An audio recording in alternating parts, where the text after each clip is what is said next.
Canada is one of many countries around the world that has taken great steps to make amends for past injustices by paying reparations, creating human rights tribunals, and reconciliation commissions. Some have called the 20th century the age of apology. So, during this age, have those apologies been effective? That was the topic for debate at a recent community seminar co-sponsored by the Calgary Institute for the Humanities and Ideas. We call this program Public Apology, Good PR, or Powerful Healing. And we begin with a sampling from those in attendance on their expectations for the day's discussions. I don't believe in apologies. I think they're harmful. Apologies, in my view, historically have bred feelings of victimization and entitlement. And if you frame your life experience on your grandfather's victimization and you then carry it into your own value system, I think you're doomed for failure. Along with a formal apology or a public apology, neither are of any use without action. There's been obviously a growth in the number of public apologies that we see. I'm thinking particularly of corporations that have learned that it might not hurt them so much if they do this. Might be some utility to it in a legal sense, whereas before I think that the advice they tended to get was that it could only hurt. But anything that gets appropriated by the private market that way, I think, tends to get degraded. There's true motivators behind an apology, and I'm interested in what motivates a person and the tone that they use and everything that comes together when a person expresses an apology, and because there's different levels of sincerity and how it's received. Being a mediator, we come across apologies all the time, and it is about the sincerity of an apology. But I also am very much interested in the philosophy behind it. What is the history of apology? Why are we apologizing? Are we so individualistic that we cannot connect any other ways, that we simply need a formal apology because I believe it has been legalized now and there's a legislation around it? And I have some issue with that until I truly understand the philosophy behind it, and I'm hoping that that's coming out today. I am sorry.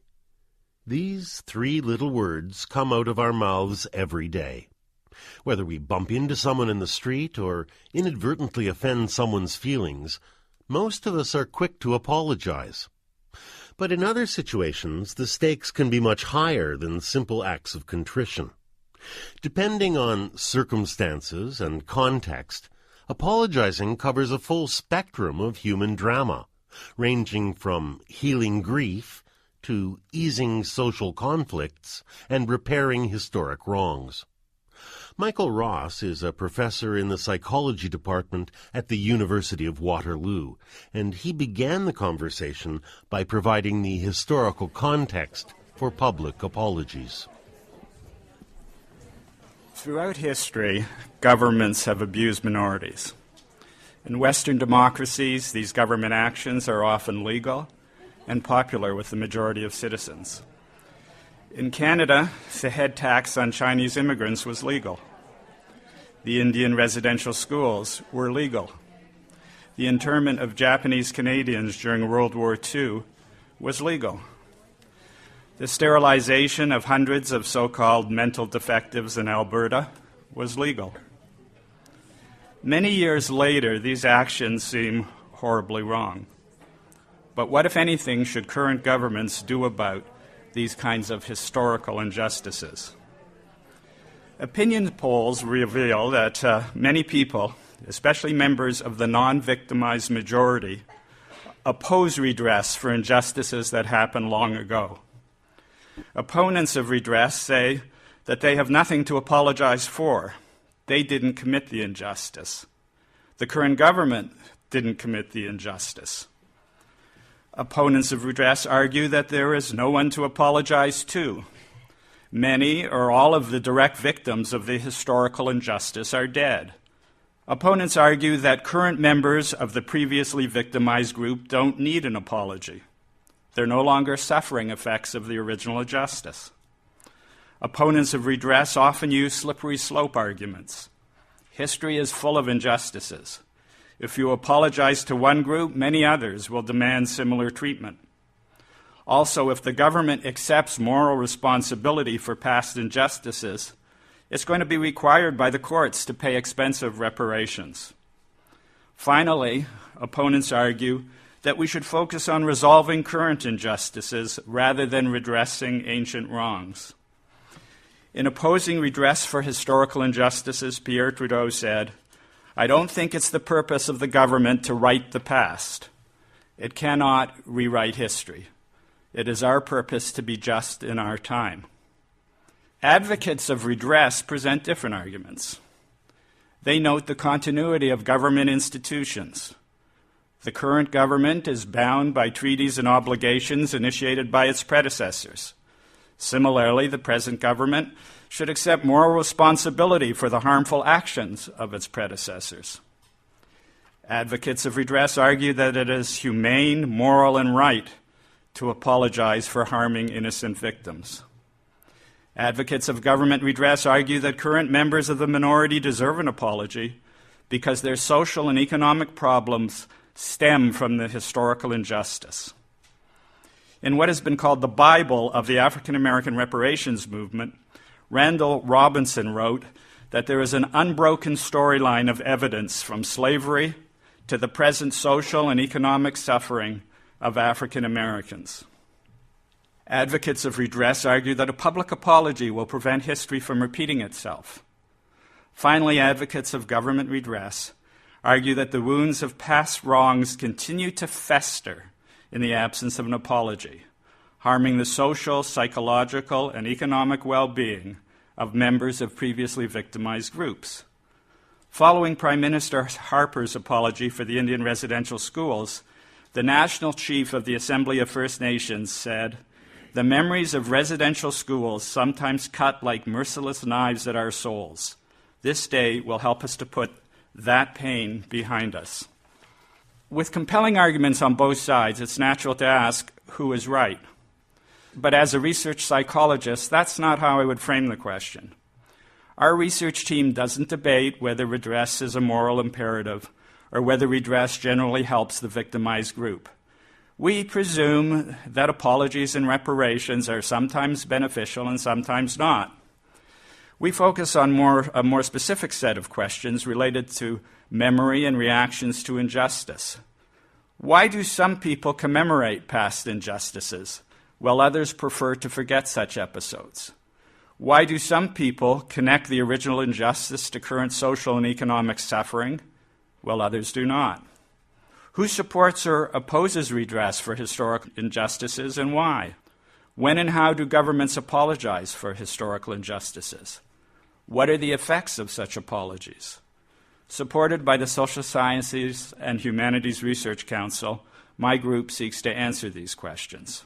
To conclude this opening statement, I highlight one important function of public apologies. Apologies make the majority aware of past injustices. Like citizens of many other nations, Canadians tend to be blissfully ignorant or blasé about wrongs committed in their homeland. I'll tell you a personal anecdote.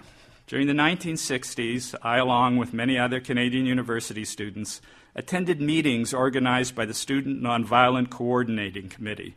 The acronym was SNCC. We held hands and sang "We Shall Overcome" in support of the civil rights movement in the U.S. At the same time, we seemed unaware or unconcerned about long-standing injustices suffered by Native peoples across Canada. We were also completely unaware that while we were singing "We Shall Overcome," city officials in Halifax were bulldozing the black community of Africville. Ignoring the wishes of the residents, the city demolished their homes and church. By lifting the veil of ignorance, government apologies force us to confront some of the horrors of our past. You're listening to Ideas on CBC Radio 1 and Sirius Satellite Radio 137. I'm Paul Kennedy. The act of apologizing has become almost institutionalized. Several provinces and dozens of state legislatures have all passed apology acts. Some hospitals are even encouraging doctors to apologize for their mistakes. The result is a decline in malpractice insurance claims. Barbara Benoliel is a conflict resolution mediator with a PhD in criminal justice. She says we're well on our way to commodifying apologies, and she questions whether this will diminish their value. So I'm going to take a very practical and utilitarian approach to what is an apology and how apology works in society. And because I do also sort of have a bit of an academic trend, I had to go back and look and say, who else has looked at this and who else other theorists have looked at this? The first one I found was a man named Herbert Mead, who you've probably heard about. He had a theory about pragmatism, that we act in a very social way, but in a very utilitarian way, that we are social products. We try to do things that are purposeful and useful. And we do things for a reason. And I think in that context, apology really fits, that apology is a really useful thing for getting around day to day and makes life easier. Well, he had a protege, another Herbert. His name was Herbert Blumer. And he also added on with his theory, which was symbolic interactionism, or just called interactionism. And he said that we derive meaning from these social exchanges. And apology is not just a one-sided issue. It's actually a dynamic exchange. But we can interpret the meaning of apology, and actually the value comes in the meaning. So, in fact, apology is a form of negotiation. It's a give and take. And with every apology that's given, there's also a request in return, an expectation. So I want you to hold that thought, because we're going to come back to that in a minute. But the last theorist I want to reference you to is somebody who you've probably heard of as well. His name was Erving Goffman, and he wrote a book called The Presentation of Self in Everyday Life. And he also wrote that we present ourselves almost as if we're actors on a stage. And I think he would have loved Canadians, because we have an image of ourselves nationally and internationally that we are nice. But doesn't apology go well with being nice? It sort of fits the persona. So I think he would say that that's just part of our national persona. And then the question comes, well, if that's the case, do we really have to legislate? Do we need an apology act to make us nicer? Is that what we really need?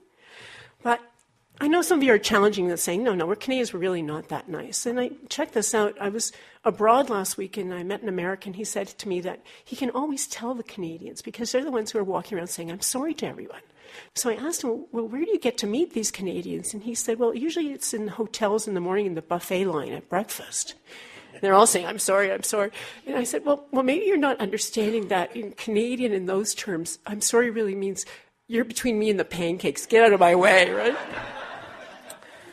In the casual use of I'm sorry, that's really a lot of what Canadians do, is when we're saying we're sorry when we're in a hurry and we really don't have time to take the social exchange and do what is required or interested in. I live in downtown Toronto. Anybody who uses the subway, you will see everybody pushes through the door, does not hold it for the person behind them, but says, I'm sorry, over their shoulder as they let the door fall in their face, as if they hadn't seen them standing 1 foot behind them, right? So you can hear I'm sorry all morning as you go by the door.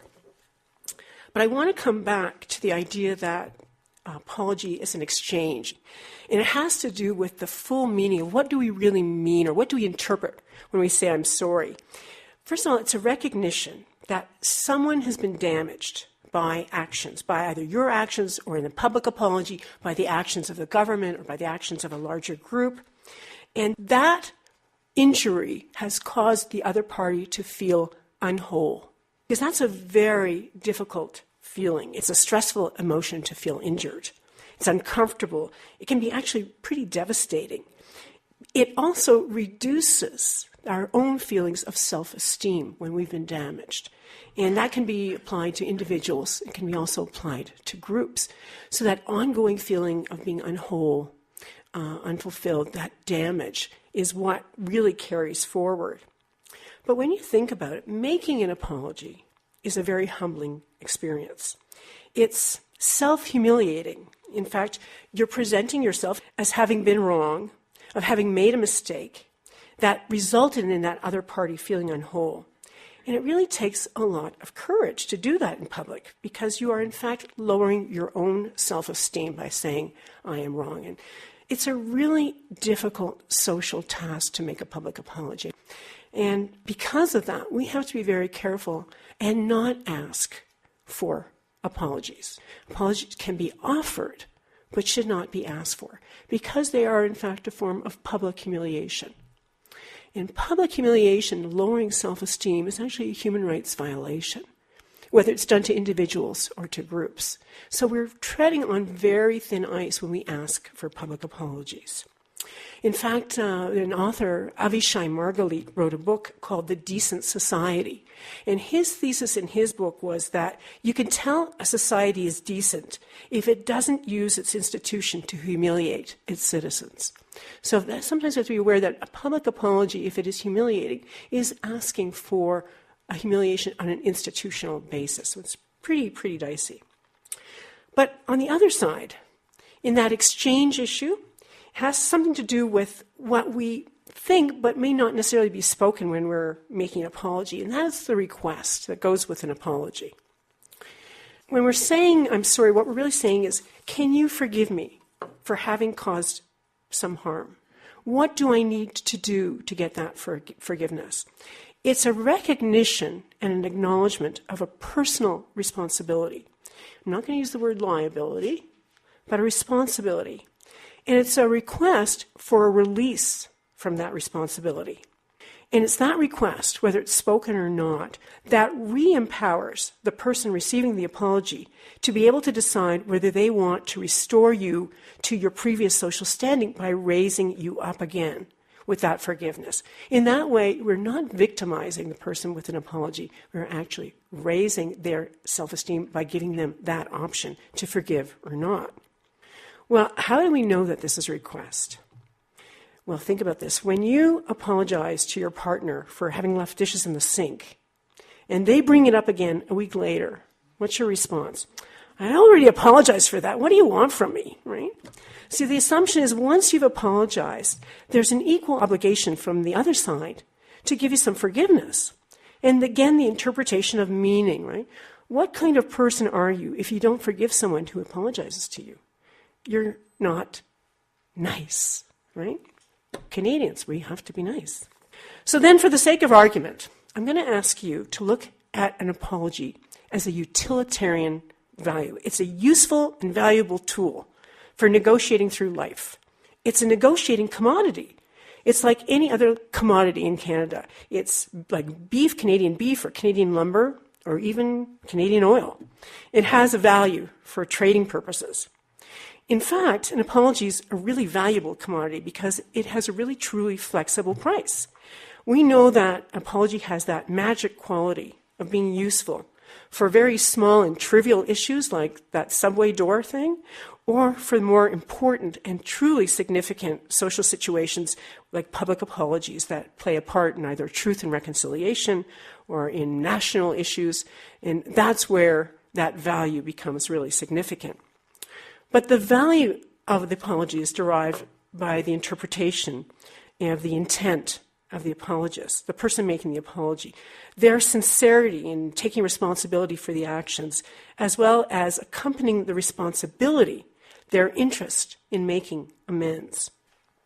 So then what happens when we add the Apology Act and institutionalize? And for those of you not familiar with the Act is new legislation in Ontario, and I believe in other provinces as well, that talks about separating liability and responsibility for making amends, which may be restitution, from the actual apology. So we're actually devaluing the apology as a commodity of social exchange. So it may not have that magic power of restoring wholeness if it doesn't also have the acknowledgement of the responsibility to repair the harm. So now, with the Apology Act, instead of saying, I'm sorry I caused you harm, and what can I do to make it better, it's going to be, I'm sorry you were hurt, and that cost me nothing to say, right? Well, we know how much we value things we don't pay for. The Apology Act is, in my mind, a useful and utilitarian way of devaluing the commodity to actually expedite, make things move faster. It's not unlike some recent plans we've heard about to flood the market with money in order in the hopes of stimulating the economy. But as we know, this is really tricky business because if you print too much money without a sound economic basis, you wind up triggering inflation and you wind up having to pay $400 or something for a loaf of bread or a quart of milk. And I think it's the same way, likewise with apologies. If you make it too easy and at no cost, you're devaluing it in the market. And you're going to have to make more apologies to have the same value. And maybe that's why we're seeing more public apologies. So you're going to have to be really, really, really sorry now, right? It's sort of like bankrupt governments where the money loses all value and it's only printed paper. The apology becomes a way of papering social interaction, but it really loses the meaning if everyone's making public apologies. So then why? Why have we felt this need to legislate apology and institutionalize what really is the very individual social exchange of emotion? I think that there really is a utility factor here to expedite court cases. And soon you're going to see an apology form, Form 26XYZ, that you have to fill out the form before you fill out your statement of issues and your motions and your apology form. You file it all before you go to court. And it will have lost any value as an emotional commodity for social exchange and social interaction. I believe as a nation, we will lose more than we bargained for with this legislation. And like many things, by institutionalizing apology, it may be good for the institutions, but it's not good for individuals.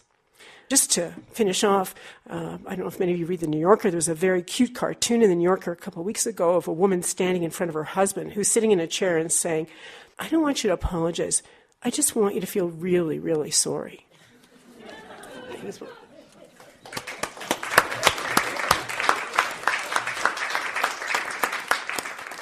On this episode of Ideas, a community forum on public apologies and their consequences.